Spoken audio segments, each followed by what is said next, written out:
皆さんこんにちは。私ですね、大阪の北新地で、楽水というちょっとへんてこな中華料理を作っております。今回ですね、皆さんのためにとっておきのちょっとおかしな中華料理を紹介したいと思います。名前がですね、カルボナーラのような担々麺と言います。ね、今困ってますよね、皆さんね。どういうものかというと、カルボナーラの作り方をする担々麺です。まだわかんないですよね。ではちょっと食材を紹介していきましょうか。はい、ではですね、まず白ネギ、これが4分の1本もあれば大丈夫です。で、今度小松菜ですね、これも1足で大丈夫です。で、こちらの中華麺なんですが、市販のもので全然大丈夫で、市販のもので全然大丈夫です。茹で麺で大丈夫です。で、こちらが焼き豚ですね。これも市販のもので大丈夫です。で、この調味料関係なんですが、卵、卵黄だけ使います。で、これが牛乳、豆板醤で、練りごま、白の練りごまを使ってください。で、お醤油で、これが米酢で、うまみ調味料ほんの一つまみだけ使います。で、仕上げに黒胡椒を使います。はい、では切り物からしてまいります。まず白ネギですね。これはカルボナーラでいう玉ねぎの役割を果たしてくれます。で、真ん中からザクッといきます。飛びましたね。で、こう斜めにだいたいそうですね、4ミリから5ミリの長さで斜めに切っていきます。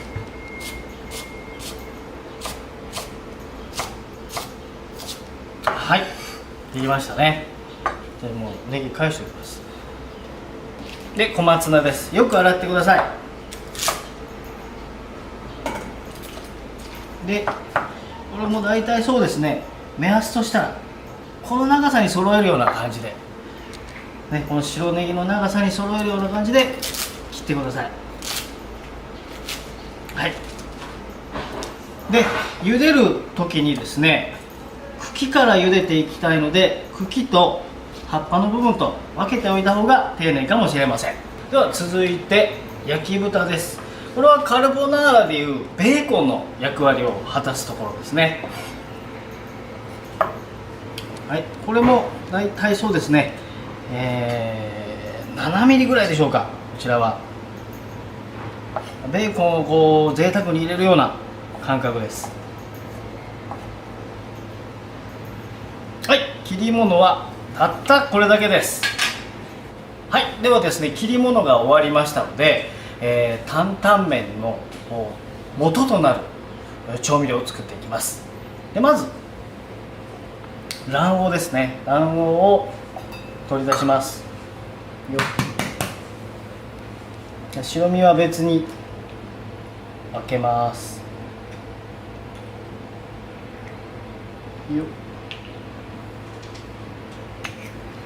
はい、卵黄が入りました。で、そこにですね、牛乳です。担々麺に牛乳が入るんです。牛乳入れます。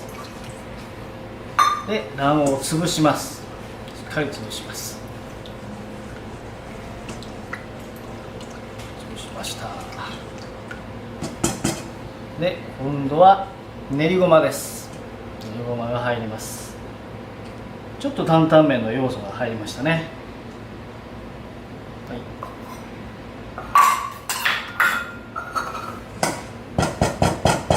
い、で、練りごまはダマになりやすいので、こういう泡立て器を使ってしっかりと混ぜてくださいね。で、練りごまと卵黄が混ざったら他の調味料も全部入れちゃいます。お醤油です。醤油、お酢で、うまみ調味料は本当に一つまみで大丈夫です。一つまみだけ入れます。で、豆板醤、はい、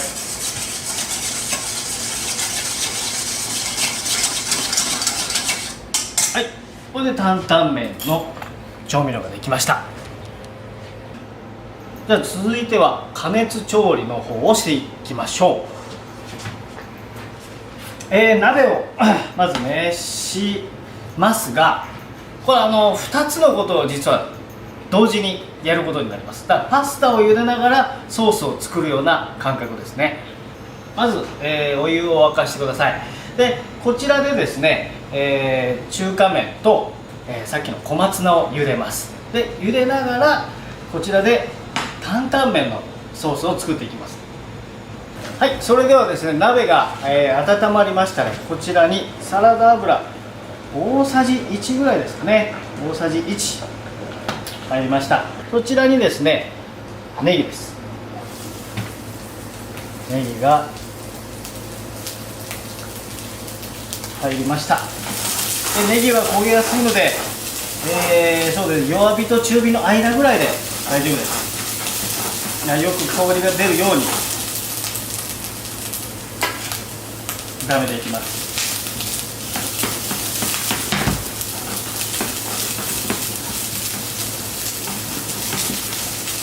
でしんなりしてきましたら焼き豚です。焼き豚を入れます。は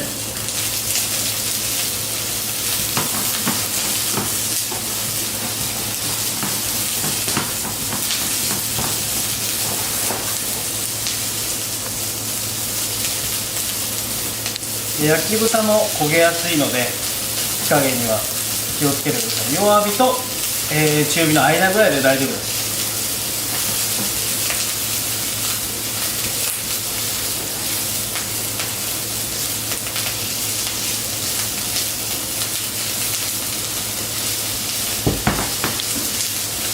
そしてですね、この白ネギにほんのり色がついてきました。は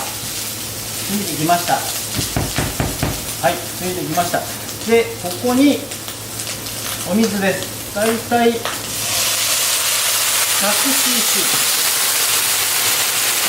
入れて火を止めてください。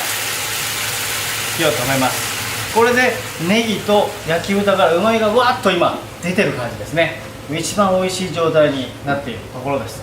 で、これがですね、ある程度冷めるまでですね、こちらで中華麺を茹でます。まず中華麺入れます。で一緒に小松菜の茎です。小松菜の茎を入れます、ね、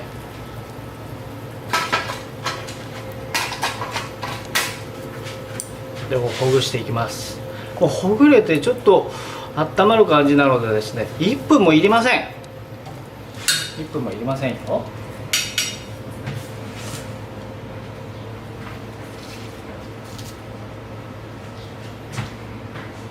で、再沸騰してきたなというところで葉っぱの部分を入れます。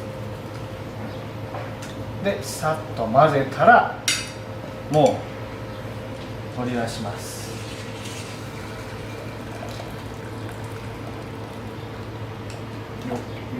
よっ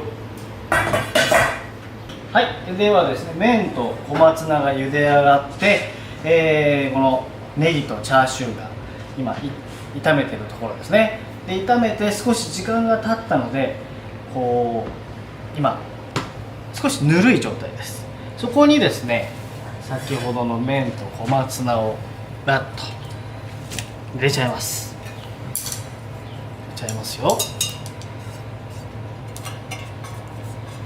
はい、入りました。ここまでの工程は少しカルボナーラと似てると思います。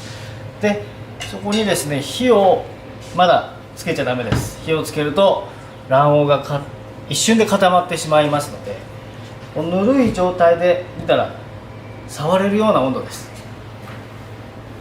で触れるような温度で先ほど合わせた調味料を入れます。入れました。で火をつけます。中火ぐらいですね。中火ぐらいで入れていきます。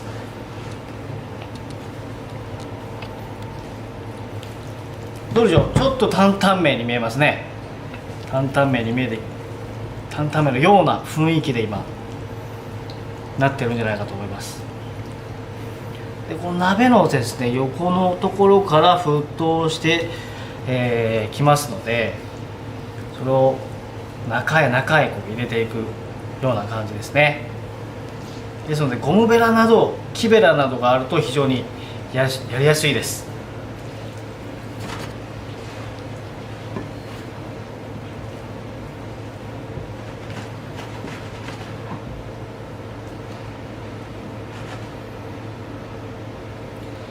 で注意なんですが、この火を入れすぎるとですね、カルボナーラの失敗あるあるでですね、紙粘土みたいになっちゃうことありますよね。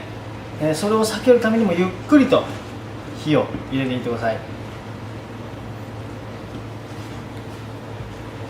い、沸いてきましたね。ゆっくり沸いてきたので、徐々にとろみがついてきました。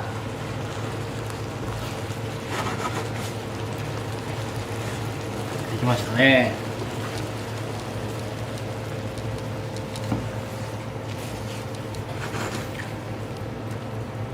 ほら、少しとろみがついてきましたね。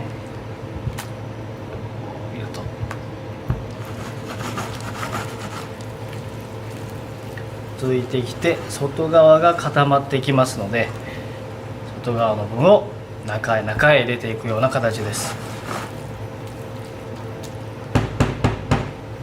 はい、でこのとろみでほら、ちょうどカルボナーラのとろみのようなものができましたね。はい、これで完成です。じゃあお皿に盛り付けていきます。はい、では盛り付けていきます。よいしょ。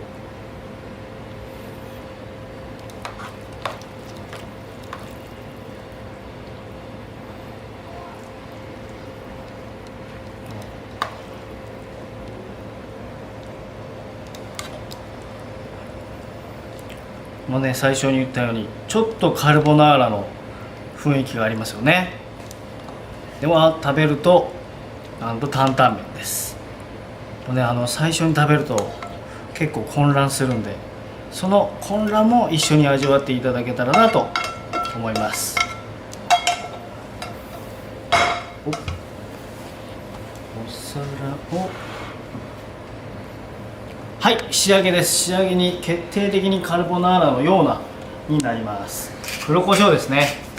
黒胡椒を大胆に。はい、こちらで、カルボナーラのような担々麺が完成です。ぜひ一度作ってみてください。